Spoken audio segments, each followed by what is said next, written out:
Although it's some pretty tragic news regarding one of hip-hop's biggest artists, I can't say it's too surprising, being that there's so much foreshadowing that went on in the music. I mean, there was this one song called Redman by Lil Durk where he went something along the lines of, they asked me where I'll be in 10 years. I say the Fizz. And the name of that song is called Redman, and it came out about a year and a half ago, right? So fast forward to today, he's been picked up, OTF jam, all this type of stuff's going on. There's all kinds of allegations that's going on with this. And the trial hasn't even started yet, so if we thought YSL was something, imagine what this is going to be.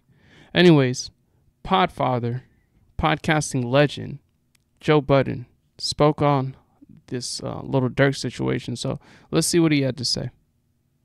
Was your favorite rapper? You obviously don't want to see him get locked up. Shout out to Chick Smooth for the content, too. Possibly for a long time. With a lot of people, Eddie, you have to live with the consequence. We'll see what part he has played in any of this. But that to the side, like I was telling J1 earlier, King Von and Quando, Young Boy beef wasn't over nothing. It wasn't over absolutely nothing. So it start there for me. I ain't got to get into where everybody came from and what we seen and what we witnessed and who shot and who got killed. Y'all don't be fighting over nothing. That was nothing. So now for that to escalate to the shit we witnessed in the parking lot with Vaughn, and it was going to be carryover from that. We saw Quando Rondo reach out to fucking, what's that, Big U? We just seen him, we seen him for a few years look afraid for his life. We seen this all. So I mean, I don't want to hear, we know too much. These niggas is putting it in songs. These niggas is putting it on Instagram Reels. These niggas are detailing and laying these things out. And the cops always been online since online been there. True. They watching. Like, niggas at some point have to hold themselves accountable for the part they play in a designed ecosystem. I agree with that. That's what I'm saying. So this is real unfortunate. And these are some of the same details that came up in the YSL case. And these are some of the, listen, the Rico lady down there said, yo, we coming with Ricos now.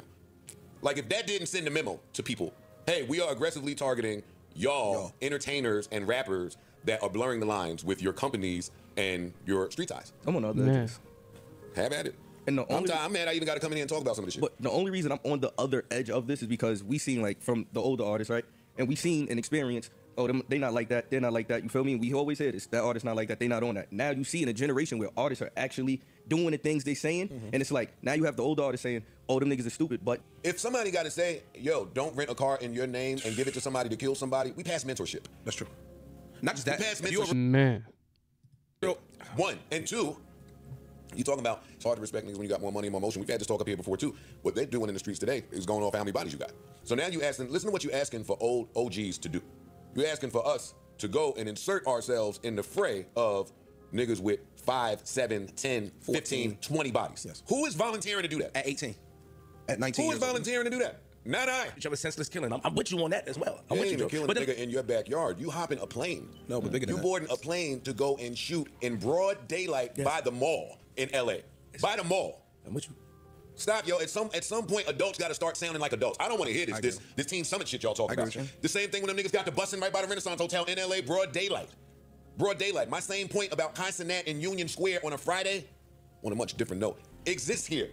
No, you can't just grab a gun and start shooting in broad daylight with people that don't have nothing to do with y'all beef, your anger, your hurt, your hood problems, your I'm a demon, I seen too much, so now I'm a demon. Nigga, then go move that shit somewhere.